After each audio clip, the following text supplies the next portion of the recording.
नमस्कार, मैं हूं अरुण तोमर। आप देख रहे हैं साधना न्यूज। खबरें विस्तार से।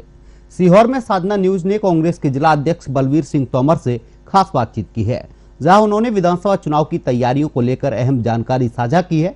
उन्होंने कहा कि प्रदेश में बेरोजगारों की संख्या दिन प्रतिदिन बढ़ती जा रही है। देखिए हमारी एक खास रिपोर्ट।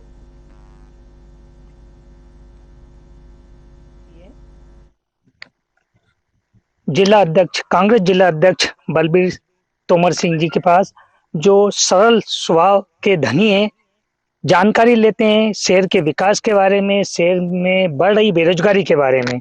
सर, सबसे पहला क्वेश्चन कि सबसे ज्यादा जो बच्चे, पढ़े लिखे बच्चे हैं, जो दिन पे दिन बेरोजगार हो रहे हैं, इनके लिए कोई रोजगार का कोई साधन नहीं है, ना बीजेपी सरकार के द्वारा, ना कांग्रेस के सरकार के द्वारा।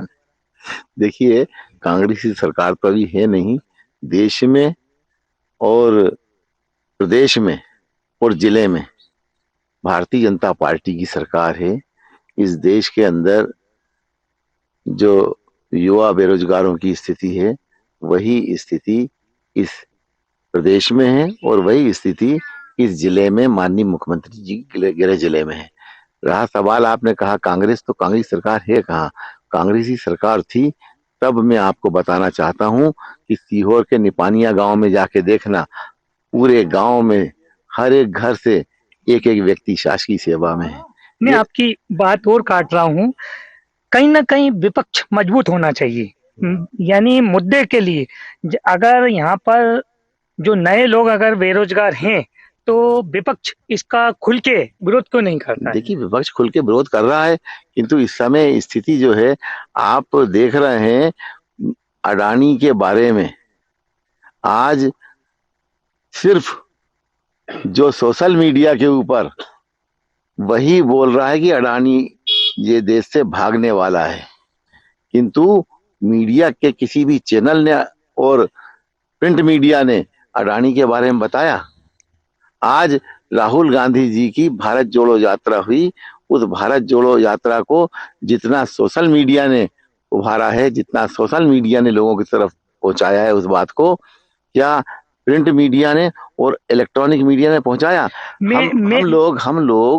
हम लोग बेरोजगारी के लिए ही नहीं, और भी मूलभूत समस्याओं को लेकर के लड़ रहे हैं, किंतु मीडिया है तो मीडिया में अडानी या उस बड़े स्तर के, मेरे छोटे स्तर की एक सिंपल, एक किसान को 5,000 रुपए रिश्वत नहीं देने के कारण उसकी धान वेयर हाउस में नहीं रखा पाई।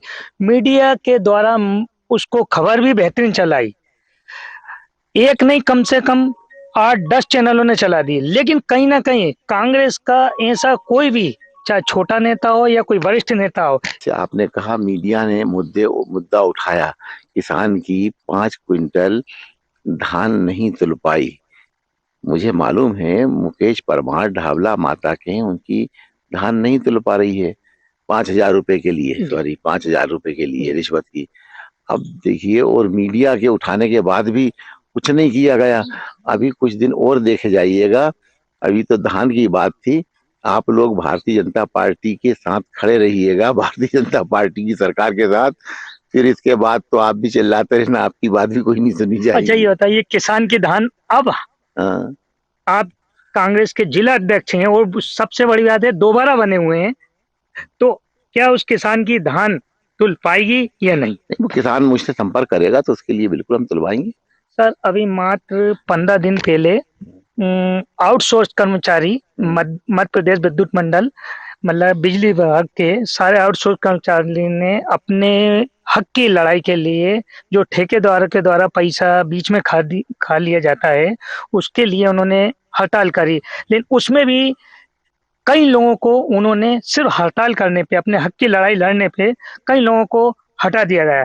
क्या उनको वापस लगाने के लिए कांग्रेस की तरफ से कोई पहल होगी? देखो, हमारी सरकार आएगी तो हमारे माननीय पूर्व मुख्यमंत्री कमलनाथ जी ने ये निर्णय लिया है कि जो आउटसोर्सेस कर्मचारी हैं, जो संविदा कर्मचारी हैं, उनके लिए हम सब लोग कुछ ना कुछ बेहतर रास्ता निकालेंगे, उनके भविष्य को संवारने के लिए, सुरक्षित रखने के लिए करेंगे।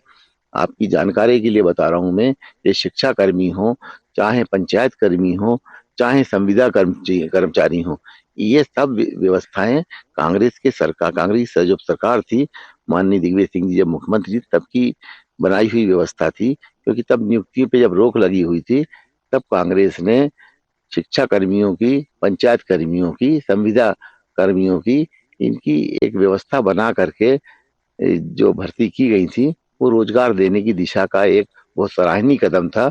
उस कदम को फिर हम लोग रास्ता निकाल के उठाएंगे। और जो संविदा कर्मचारी हैं उनकी भी मांग है, और जो आउटसोर्सेज वाले हैं उनकी मांगे, उसका यथाउचित निराकरण करेंगे। और अभी भी यदि आप लोग आंदोलन करेंगे तो हम आपके आंदोलन में पूरी तरह सहभागी रहेंगे। पूर्व विधायक रमेश सक्सेना जी ने भी हड़ताल में आकर बयान बाकायदा देके गए थे कि मैं आपके साथ पूरे साथ आगे रहकर काम करूंगा, लेकिन अभी वर्तमान में जब से वो हटे हैं, जब से कोई भी आपके कांग्रेस में से नीचे से लेके ऊपर तक कोई भी नेता ने आकर उनको आश्वासन नहीं दिया। नहीं, अब वो हटे हैं। देखिए, जिस मांग तो उनकी, उनको आगे चलना पड़ेगा। यदि हम आगे चलेंगे तो लोग बाग ये कहेंगे ना, ये तो राजनीतिकरण कर रहा है, राजनीति कर रहा है। उनकी जो तरीका होता है वो उनकी मांग के लिए संघर्ष करें, हम उनके संघर्ष में साथ साथ रहेंगे। और रहा सवाल उनके लिए कुछ करने का, तो अभी हम सरकार में तो है नहीं, जब सरकार में आएंगे तब करेंगे उनके लिए। जिले के चारों सीट भारतीय जनता पार्टी की सीट रही है। आने वाले समय में कांग्रेस की सीट हो, उसके लिए क्या नए युवाओं को मौका देंगे कि वर्तमान में जिनको टिकट दिया था उन्हीं के लिए? नए युवाओं को मौका देंगे। संगठन अपना काम कर रहा है, ये मैं आपके टीवी चैनल के माध्यम से सबको बता देना चाहता हूँ। संगठन जो जीतने वाला प्रत्याशी होगा और जो पार्टी को मजबूती के साथ मजबूत बनाने के लिए पार्टी में खड़ा रहेगा, पार्टी को मजबूत बनाने के साथ साथ पार्टी के प्रति निष्ठा रखेगा, उसको हम मौका देंगे। अभी पूर्व विधायक रमेश सक्सेना जी का जन्म दिवस था, उस दिन उन्होंने मंच पर मीडिया के द्वारा शशांक सक्सेना को विधानसभा के लिए टिकट के लिए चुनाव लड़ने के लिए फाइनल बोल दिया। तो क्या उनका टिकट फाइनल है? देखिए, संगठन अपना काम कर रहा है। संगठन इस वक्त माननीय कमलनाथ जी के नेतृत्व में सर्वोपरि है। जो संगठन निर्णय लेगा उस निर्णय का सबको पालन करना ही पड़ेगा, जो कांग्रेस में रह काम करना चाहते हैं। भारतीय जनता पार्टी के छोटे से छोटे कार्यकर्ता सिर्फ ये बोल रहे हैं कि हमारी सरकार है जब से विकास पे विकास हो रहा है। तो ये क्या सच है? क्या विकास हो रहा है? विकास हो रहा है। दौलत राम एंड सन्स यहाँ से जा चुकी है, ये विकास है। दूसरा विकास ये और बढ़िया खेड़ी औद्योगिक केंद्र का सब बंद पड़ा हुआ है, ये विकास है। दो सड़कें बना देना विकास नहीं होती हैं। हमें ये भी बताया गया है कि विकास इंजीनियर और ठेकेदार का हो रहा है, रोड का नहीं हो रहा है। इसमें आप क्या बोलेंगे? अब देखिए, इंजीनियर और ठेकेदारों का हो रहा है, किनका हो रहा है, ये तो आप देखें, इस पे हम कुछ नहीं बोलना चाहते। अच्छा, नए युवा के लिए मतलब आपकी अगर सरकार आती है तो वादे तो हर सरकार सिर्फ वोट पाने के लिए करती रहती है, लेकिन आप व्यक्तिगत तौर पर अगर नए युवा जो पढ़ लिख कर क्या आगे प्लान है? देखिए, माननीय कमलनाथ जी इस दिशा में बहुत संवेदनशील हैं। औद्योगिक विकास की बात हो, चाहे युवाओं के भविष्य की बात हो, उनके नेतृत्व में यदि हमारी सरकार बनी तो उनके नेतृत्व में निश्चित मान के चलिए युवाओं को रोजगार के भरपूर अवसर मिलेंगे। और मैं ये बताना चाहता हूँ, आप मेरी इस बात को पुख्ता मानिएगा कि माननीय कमलनाथ जी जब यहाँ के मुख्यमंत्री बनेंगे तो यहाँ का सर्वांगीण विकास, जिसे विकास किसे कहते हैं, सब लोगों को मालूम पड़ जाएगा। यहाँ से कोई भी रोजगार अपने गृह जिले से बाहर, मध्य प्रदेश से तो बाहर जाने की बात छोड़िए, अपने गृह जिले से बाहर नहीं जाएगा। एक लास्ट सवाल हो, भारतीय जनता बोलती है कि हिंदुत्व के लिए ही भारतीय जनता पार्टी का नाम चल रहा है और कांग्रेस सिर्फ अल्पसंख्यक वालों को ज्यादा प्राथमिकता देती है। इसमें कहाँ तक सच्चाई है? अब तो ऐसा है कि भारतीय जनता पार्टी आई तभी सनातन धर्म की स्थापना हुई है, हिंदुत्व की स्थापना तभी हुई है, उसके पहले हिंदुत्व नहीं था।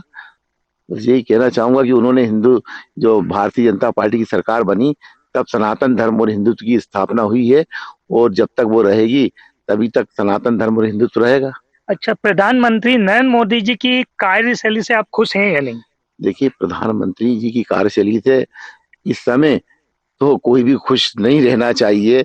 देखिए, यहाँ से पहले लोग भाग चुके हैं, अरबों खरबों का जो है देश का धन लूट के अडानी को भगाने की तैयारी चल रही है। और गरीब किसान का, जिसके ऊपर 5,000 का कर्ज है, 10,000 का कर्ज है, उसकी मोटरसाइकिल, उसकी गाड़ियां उठा के ले जाई जा रही हैं। तो इसमें कौन खुश होगा, कौन ना खुश होगा, अब ये तो आप खुद समझ सकते हो। अच्छा, जब चुनाव आते हैं, कहीं ना कहीं कोई दूसरी पार्टी, ये एक ही पार्टी का विषय नहीं है, चाहे वो कांग्रेस हो, बीजेपी हो या सपा हो, दूसरी पार्टी से आए हुए व्यक्ति को प्राथमिकता दे दी जाती है, वो जमीनी स्तर के कार्यकर्ताओं का मनोबल तोड़ने का प्रयास किया जाता है। इसके बारे में ये कांग्रेस में नहीं होता है, ये भारतीय जनता पार्टी की परंपरा थी, है और इनकी बनी रहे। वो लोग प्रजातंत्र की हत्या करने के लिए कोई भी कदम उठा सकते हैं, उनने उठाए भी हैं, वो उठाएंगे भी। आज भारतीय जनता पार्टी में समझता हूँ कि खत्म हो चुकी है। आज उन्होंने तो सारे लोगों को कांग्रेस से ले जा करके सरकार बनाना, दूसरी पार्टी से लेके सरकार, तो कुल मिला करके मैं तो यही कहना चाहूंगा कि भारतीय जनता पार्टी खत्म हो चुकी है।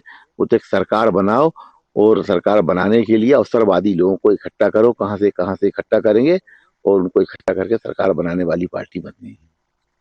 कांग्रेस जिला अध्यक्ष